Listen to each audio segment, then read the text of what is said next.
প্রিয় দর্শক, টিকটকে অশ্লীল নাচ গানের ভিডিও কাল হয়ে দাঁড়ালো সুবর্ণ আক্তার ৩৫ বছরের এক নারীর। মৃত্যুর পর মরদেহ দাফনে বাধা দিল এলাকাবাসী। মৃত্যুর পরও মানুষ তাকে ভালোভাবে নেয়নি। চুয়াডাঙ্গায় নাচ গান ও টিকটক করা নিয়ে বিতর্কের জেরে সুবর্ণ আক্তার ৩৫ বছরের এক নারীর মরদেহ দাফনে বাধা দেওয়ার ঘটনা ঘটেছে। পরে পুলিশ ও স্থানীয় প্রশাসনের মধ্যস্থায় টিকটকার জান্নাতুল বাকিকে দাফন করা হয়। আজকাল অনেক তরুণ তরুণী ভাইরাল হওয়ার জন্য এমন সব কাজ করছে যেগুলো পরিবার পর্যন্ত মাথা তুলে দাঁড়াতে পারছে না। সোশ্যাল মিডিয়া খারাপ না, কিন্তু সমস্যা হলো ভিউ আর ফলোয়ারের নেশায় মানুষ নিজের সম্মান, পরিবার, ধর্মীয় মূল্যবোধ সব কিছু ভুলে যাচ্ছে।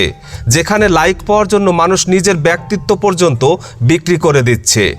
বিশেষ করে কিছু টিকটকার মনে করছে শরীর দেখানো আর অশ্লীল নাচই জনপ্রিয়তার শর্টকাট পথ।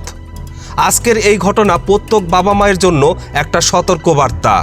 আপনার সন্তান অনলাইনে কি করছে, কাদের অনুসরণ করছে, কী ধরনের ভিডিও বানাচ্ছে, এসবের দিকে নজর দেওয়া এখন খুব জরুরি।